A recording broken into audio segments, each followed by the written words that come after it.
കാലവർഷക്കെടുതി പരിഹരിക്കാൻ ഈരാറ്റുപേട്ട നഗരസഭയിൽ ആർ.ആർ.ടി ടീം രൂപീകരിച്ചു. നഗരസഭാ ഹാളിൽ കൂടിയ കൗൺസിലർമാരുടെയും വിവിധ സന്നദ്ധ സംഘടനകളുടെയും യോഗത്തിൽ ചെയർപേഴ്സൺ അഡ്വക്കേറ്റ് വി.പി. നാസർ അധ്യക്ഷത വഹിച്ചു. മഴക്കെടുതി നേരിടുന്നതിനായി വിവിധ പദ്ധതികൾ ചർച്ച ചെയ്ത് ആസൂത്രണം ചെയ്തു. അത്യാഹിതങ്ങളുണ്ടായാൽ ഒറ്റക്കെട്ടായി നേരിടാൻ വിവിധ സന്നദ്ധ സംഘടനകളെ ഉൾപ്പെടുത്തി നഗരസഭാ ചെയർപേഴ്സൺ അധ്യക്ഷനായി ആർ.ആർ.ടി ടീം രൂപീകരിച്ചു.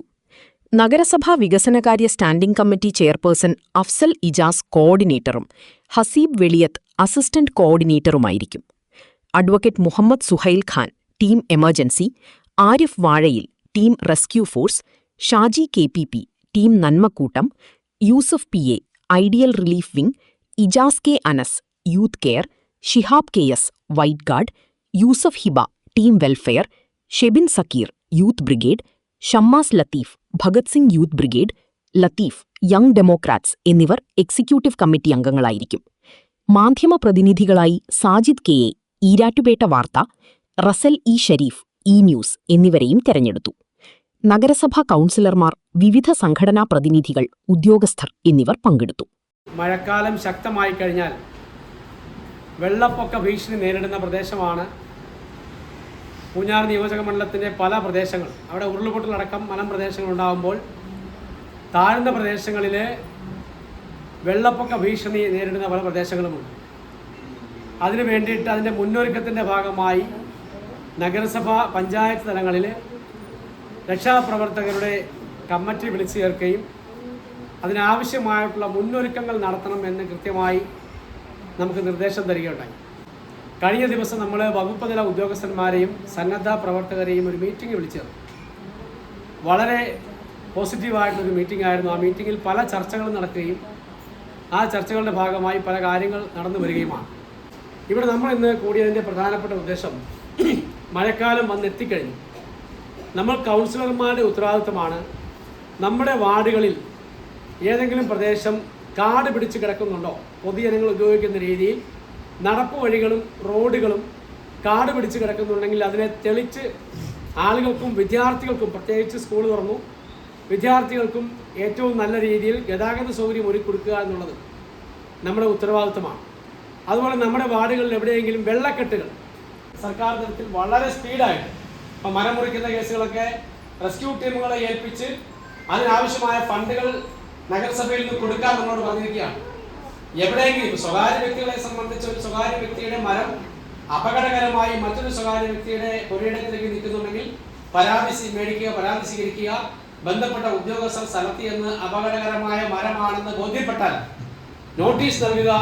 ആ സ്വകാര്യ വ്യക്തിക്ക് നോട്ടീസ് നൽകിയതിന് ശേഷം അവരെ അത് മുറിച്ചു മാറ്റിയില്ല എങ്കിൽ നഗരസഭ നേരിട്ട് തൊഴിലാളികളെ വെച്ച് ആ മരം നീക്കം ചെയ്തതിന് ശേഷം ബന്ധപ്പെട്ട സ്വകാര്യ വ്യക്തിയോട് അതിന്റെ ചെലവ് ഈടാക്കാനാണ് നിയമത്തിൽ. ഇന്നും കൃത്യമായി ബഹുമാനപ്പെട്ട എം.എൽ.എയും തഹസിൽദാരും ആർ.ഡി.ഒയും ബന്ധപ്പെട്ട മുഴുവൻ ഉദ്യോഗസ്ഥരും ഇന്നും പറഞ്ഞത് തന്നെയാണ്. 2 ദിവസം മഴ ഒഴിവായി നിന്നാൽ നമുക്ക് എന്ത് ചെയ്യാം, ചെക്ക് ഡാം വീണ്ടും ഓപ്പൺ ചെയ്ത് നമുക്ക് ചെക്ക് ഡാമിനുള്ളിൽ നിൽക്കുന്ന മണ്ണും കാര്യങ്ങളും ഒക്കെ നീങ്ങിപ്പോയാൽ നമുക്ക് കുറെ വെള്ളപ്പൊക്കത്തിന് പരിഹാരം ഉണ്ടാക്കാൻ കഴിയും. അപ്പൊ അതുപോലെ തന്നെ കഴിഞ്ഞ ദിവസം ഈരാറ്റുപേട്ട വാർത്ത റിപ്പോർട്ട് ചെയ്ത ഒരു സാഹചര്യം, അതായത് ചെക്ക് ഡാമിന്റെ ചേർന്ന് ഒരു വലിയ മരം വന്ന് തങ്ങി നിൽക്കുകയാണ്. അതൊരു അപകടമാണ്. അത് നമുക്ക് ഇന്നത്തെ കമ്മിറ്റി തീരുമാനിച്ച് അത് മാറ്റുന്നതിന് വേണ്ടിയുള്ള നടപടി ഉണ്ടാകണം. അങ്ങനെ നിങ്ങളുടെ ആരുടെയെങ്കിലും ശ്രദ്ധയിൽ, നിങ്ങളുടെ ഏതെങ്കിലും പ്രദേശത്ത് അത്തരത്തിലുള്ള കാര്യങ്ങളുണ്ടെങ്കിൽ നമ്മൾ ശ്രദ്ധയിൽപ്പെടുത്തുക. അതോടൊപ്പം നഗരസഭയുടെ ഒരു ആർ.ആർ.ടി ടീം നമ്മൾ രൂപീകരിച്ചിട്ടില്ല. ഇവിടെ ഈരാറ്റുപേട്ടയെ സംബന്ധിച്ച് ഏറ്റവും മാതൃകാപരമായി ഇന്ന് ഞാൻ ബ്ലോക്ക് ഓഫീസിൽ കൂടിയ മീറ്റിംഗിൽ അത് ഞാനും പറഞ്ഞു, നമ്മുടെ സെക്രട്ടറി പറഞ്ഞു, ഫയർഫോഴ്സും പോലീസും അടക്കമുള്ള എല്ലാ ഉദ്യോഗസ്ഥരും പറഞ്ഞു, നമ്മുടെ സംസ്ഥാനത്ത് തന്നെ മാതൃകയായിട്ടുള്ള റെസ്ക്യൂ ടീമുകൾ, ടീം എമർജൻസിയും നന്മക്കൂട്ടവും റെസ്ക്യൂ ഫോഴ്സും ഈരാറ്റുപേട്ടയിൽ നേതൃത്വം കൊടുക്കുന്നു. അവർ പല പ്രദേശങ്ങളിലും രക്ഷാപ്രവർത്തനങ്ങളുമായിട്ട് പോകുന്നു. അപ്പൊ അവിടെ വന്ന നിർദ്ദേശം, പൂഞ്ഞാർ നിയോജക മണ്ഡലത്തിലെ എം.എൽ.എ ആണ് നിർദ്ദേശം വെച്ചത്. ഇവരോട് പറഞ്ഞിട്ട് എല്ലാ പഞ്ചായത്തിലും ഇവരുടെ സഹായത്തോടുകൂടി റെസ്ക്യൂ ടീമിനെ ക്രിയേറ്റ് ചെയ്യാൻ സന്നദ്ധരായ ആൾക്കാരെ വെച്ചിട്ട്. അപ്പൊ അങ്ങനെയുള്ള പ്രവർത്തനങ്ങൾക്ക് നമ്മൾ ഏകോപിപ്പിച്ചുകൊണ്ട് മുന്നോട്ട് പോകണം. നഗരസഭയ്ക്ക് നമുക്കൊരു റെസ്ക്യൂ ആർ.ആർ.ടി ടീം ഗ്രൂപ്പ് ഇന്ന് നമുക്ക് കമ്മിറ്റി ഫോം ചെയ്യണം. അതാണ് നമ്മൾ ഉദ്ദേശിച്ചത്. ഇതിന്റെ ഭാഗമായി ടീം എമർജൻസി കേരളയെ സംബന്ധിച്ചിടത്തോളം വളരെ സജ്ജമായ രീതിയിൽ തന്നെ അംഗങ്ങളെല്ലാം അതിന്റെ ട്രെയിനിങ്ങും കാര്യങ്ങളും ഒക്കെ കൊടുത്ത് നിലവിൽ പ്രാപ്തരാക്കി ഞങ്ങൾ സജ്ജരായി നിൽക്കുകയാണ്. എല്ലാ സംഘടനകളും ടീമായിട്ട് രൂപീകരിച്ചുകൊണ്ട് ഈരാറ്റുപേട്ട നഗരസഭയുടെ നേരത്തെ പറഞ്ഞ പോലെ വ്യത്യസ്തമായ മേഖലകളിൽ ഓരോരുത്തർക്ക് ചുമതല കൊടുത്തുകൊണ്ട് എല്ലാ ടീമിലുമുള്ള എമർജൻസി നന്മ കൂടുതലാണ് പരിശീലനം ലഭിച്ച ആളുകൾ ധാരാളമുണ്ട്. അതിലുള്ള ആളുകളെല്ലാം മിങ്കിൾ ചെയ്തുകൊണ്ട് ടീമായിട്ട് തിരിച്ചുകൊണ്ട് ഓരോ 3 കാറ്റ ടീമായിട്ടോ വേർതിരിച്ച് കൊടുക്കുകയാണെങ്കിൽ കുറച്ചുകൂടെ പ്രവർത്തനം ഏകോപിപ്പിക്കാൻ പറ്റും. ഒരാവശ്യം വന്നാൽ നമുക്ക് ഓടിയെത്താൻ പറ്റും. നമ്മുടെ ഈരാറ്റുപേട്ടയെ സംബന്ധിച്ചിടത്തോളം നമുക്കറിയാം, എല്ലാ വർഷവും വെള്ളപ്പൊക്കം ഉണ്ടാകാറുണ്ട്. 1, 2, 3 ദിവസമൊക്കെ അതിന്റെ കെടുതികൾ നമ്മുടെ നാട്ടിലുണ്ടാകാറുണ്ട്. പ്രത്യേകിച്ച് നമ്മുടെ നടക്കൽക്കരയിൽ, താഴത്ത നടക്കലൊക്കെ എപ്പോഴും വെള്ളത്തിൽ മുങ്ങുന്ന പ്രദേശം. താഴത്തടക്കൽ, അതുപോലെ മുണ്ടയ്ക്കപ്പുറം ഭാഗം, അവിടെയൊക്കെ വലിയ വെള്ളപ്പൊക്കം ഉണ്ടാകുന്ന ഒരു സംഭവം ഉണ്ടാകുന്നു. അവിടെയൊന്നും ആളുകൾക്ക് ജീവഹാനി സംഭവിക്കുന്നില്ല ഇല്ലാന്ന് മാത്രമേ ഉള്ളൂ. പക്ഷെ വലിയ നഷ്ടങ്ങളാണ് എല്ലാവർക്കും ഉണ്ടായിക്കൊണ്ടിരിക്കുന്നത്. പക്ഷെ ഈ വർഷം കാലയെ കൂട്ടി തന്നെ നമ്മൾ അതിനെ പ്രതിരോധിക്കാൻ ഒരു മനസ്സ് കാണിക്കുന്നു എന്നുള്ള ചെറിയ കാര്യമല്ല. ഇപ്പൊ ഈ കഴിഞ്ഞ ദിവസം തന്നെ മഴയൊക്കെ നല്ല മഴയായിരുന്നു. ഇപ്പൊ ഈ മുണ്ടയ്ക്കപ്പുറം ഭാഗം ഇന്ന് ചെറുമാനൊരു സൈറ്റ് കാണാൻ വേണ്ടി പോയപ്പോ അവിടുത്തെ തോടുകൾ വലിയ ആഴത്തിലും വീതിയിലും ആക്കി മാറ്റിയിട്ടുണ്ട്. അല്ലെങ്കിൽ അവിടെ തന്നെ ഇന്നലെ തന്നെ വെള്ളം കയറിയായിരുന്നു. നമ്മുടെ ഈലക്കത്ത് നിന്ന് ഈ മുണ്ടയ്ക്കപ്പുറം ഭാഗത്തേക്കുള്ള തോട് ഒരുപാട് വീതി കൂട്ടി ആഴം കൂട്ടി ഒരു വലിയ വർക്ക് നടന്നിട്ടുണ്ട്. അപ്പൊ അതുകൊണ്ട് അങ്ങനെയൊക്കെ വെള്ളം കയറാതിരിക്കുന്ന സാഹചര്യമാണ് ഉള്ളത്. തെക്കേക്കരയിലും കരുവാമ്പൂരിലും നടക്കലും വെള്ളപ്പൊക്കം ഉണ്ടായാൽ 3 ടീമിന്റെ ആവശ്യമുണ്ട്. പക്ഷെ ഒരു ഭാഗത്ത് മാത്രം വെള്ളപ്പൊക്കം ഉണ്ടാകുമ്പോൾ അങ്ങനെ ഒരു ടീമിന്റെ ആവശ്യം ഉണ്ടോ എന്നുള്ളത് പഠിക്കേണ്ടതായിട്ടുണ്ട്. അതുകൊണ്ട് സജ്ജമായി നിൽക്കുക എന്നുള്ളതാണ് പ്രധാനപ്പെട്ട കാര്യം. ഒരുപാട് ഈ പറഞ്ഞ പോലെ ജീവൻ നഷ്ടപ്പെട്ടില്ലെങ്കിൽ ഒരുപാട് പേരുടെ വീട്ടു സ്ഥാപനങ്ങൾ വളരെ ഭയങ്കര വലിയ തുകയുടെ വീട്ടു സാധനങ്ങൾക്ക് നഷ്ടപ്പെട്ടിട്ടുണ്ട്. പെട്ടെന്ന് വെള്ളം കയറുന്ന പ്രദേശങ്ങളുണ്ട്, അല്പം വൈകി കുറച്ച് ആശ്വാസം കിട്ടുന്ന പ്രദേശങ്ങളുണ്ട്. പിന്നെ മനസ്സിൽ തോന്നുന്ന ഒരു സംഗതി പറഞ്ഞാൽ ആറിനക്കരെ ഇക്കരി എന്ന് പറയുന്ന ഒരു 2 പ്രദേശത്ത് ഒരു 2 നല്ല കരുത്തരായ ലീഡേഴ്സിന്റെ നേതൃത്വത്തിൽ ഉള്ള ടീമിനെ 2 പ്രദേശത്തേക്ക് വിട്ടാൽ ഈ പറയുന്ന പോലെ പലരും പല സ്ഥലത്തേക്ക് ഓടിയെത്താതെ ഒരു സ്ഥലത്ത് തന്നെ കേന്ദ്രീകരിച്ച് വർക്ക് ചെയ്യാൻ കഴിയും എന്നാണ് മനസ്സിലാക്കുന്നത്.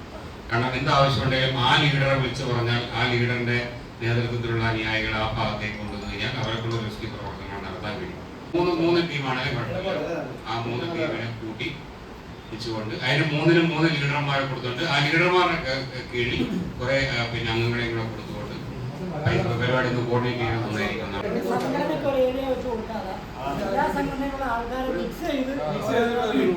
അപ്പോൾ ആ ചർച്ച ആകുമ്പോൾ ഇതിനകത്ത് പ്രധാന ടീമുകളിൽ നിന്ന് ഓരോരുത്തർ പ്രധാന ആൾക്കാർ ഉൾപ്പെടുത്തി കമ്മിറ്റി ഉപയോഗിക്കുക. ആ കമ്മിറ്റി ചെയർമാനായിട്ട് മുനിസിപ്പാലിറ്റി ചെയർമാനോ അല്ലെങ്കിൽ അതുപോലെ ഉത്തരവാദിത്തങ്ങൾ 1-2 പേർ ഉണ്ടാവുക. അങ്ങനെയാണെങ്കിൽ ഈരാറ്റുപേട്ട മുനിസിപ്പാലിറ്റിയിൽ എവിടെ എന്ത് വിഷയം ഉണ്ടെങ്കിലും ഈ കമ്പനിക്കാരോട് ബന്ധപ്പെടുകയാണെങ്കിൽ അല്ലെങ്കിൽ കമ്മിറ്റി അംഗങ്ങളുമായിട്ട് ബന്ധപ്പെടുകയാണെങ്കിൽ നമുക്ക് എവിടെ വേണമെങ്കിലും ഓപ്പറേറ്റ് ചെയ്യാൻ പറ്റും. ഒരു കമ്മിറ്റി എടുക്കുക. ആ കമ്മിറ്റിയിൽ ഈ പറയുന്ന പ്രധാനപ്പെട്ട ടീമുകളുടെ എല്ലാ നേതാക്കന്മാരെയും അല്ലെ നയിക്കുന്ന ആൾക്കാരെയും അതോടൊപ്പം മുനിസിപ്പാലിറ്റി ചെയർമാനോ അല്ലെങ്കിൽ ഉത്തരവാദിത്തപ്പെട്ട ആളുടെ കീഴിൽ ചെറിയ കമ്മിറ്റി ഉണ്ടാക്കുക. ഈരാറ്റുപേട്ടയിൽ എവിടെ നിന്ന് ഇൻഫോം കിട്ടിയാലും നമുക്ക് ഇവരുമായിട്ട് ബന്ധപ്പെട്ട് ഉടനെ ആളെ നിൽക്കാൻ സംവിധാനം ചെയ്യുക. നമ്മള് ഏറ്റവും കർശനമായി തൂത്തറിയണം നമ്മുടെ നാട്ടിൽ ലഹരിയുടെ ഉപയോഗം. അതുപോലെ തന്നെ സർക്കാർ ഓപ്പറേഷൻ തൂഫാൻ അറേഞ്ച് ചെയ്തിട്ടുണ്ട്. വാർഡ് തലങ്ങളിൽ ജാഗ്രതാ സമിതി ഉണ്ടാക്കണം. അതോടൊപ്പം തന്നെ ഈ മാലിന്യം വലിച്ചെറിയുന്ന ഒരു സംവിധാനം, അതുപോലെ തന്നെ ട്രാഫിക് വയലേഷൻ കാണിക്കുന്ന പുതിയ യുവത, ഈ 3 സംഗതി ഹൈലൈറ്റ് ചെയ്തുകൊണ്ട് ഒരു വാർഡിൽ കൗൺസിലറും അവിടുത്തെ മതസ്ഥാപനങ്ങളുടെ കമ്മിറ്റി ഭാരവാഹികളും റെസിഡൻസ് അസോസിയേഷൻ ഭാരവാഹികളും പാർട്ടി പ്രതിനിധികളും 10-20 പേരും ഗ്യാങ് ഉണ്ടാക്കിയാൽ ഓരോ വാർഡിലും ജാഗ്രതാ സമിതി ഉണ്ടെങ്കിൽ നന്നായിട്ട് കാര്യങ്ങൾ മുന്നോട്ടുണ്ടാകും. ഞങ്ങൾ അതിനെല്ലാം കൂടെ നിൽക്കുന്ന ടീം വെൽഫെയർ, RRT എല്ലാ സംഘടനകളെയും വിളിക്കുമ്പോൾ ഓടിയെത്തുന്ന നിങ്ങൾ തന്നെയാണ്. ഞങ്ങൾക്ക് എല്ലാവർക്കും ആശ്വാസം. എല്ലാ സഹകരണവും ഞങ്ങളുടെ ഭാഗത്തും നിങ്ങൾക്കും ഉണ്ടാവും. നിങ്ങളുടെ എല്ലാ സഹകരണവും ഞങ്ങളുടെ എല്ലാ വാർഡുകളിലും ഈ മഴക്കാലത്തോടനുബന്ധിച്ച് വേണം. അതിനുള്ള എല്ലാ ഇവിടെ വിളിക്കുമ്പോൾ എത്തുന്ന നിങ്ങൾക്ക് എല്ലാ ആശംസകളും അറിയിക്കുന്നതിനോടൊപ്പം നഗരസഭ ഡെപ്യൂട്ടി ചെയർപേഴ്സൺ എന്ന നിലയിൽ എല്ലാ അഭിനന്ദനങ്ങളും നേർന്നുകൊണ്ട് നിർത്തുന്നു.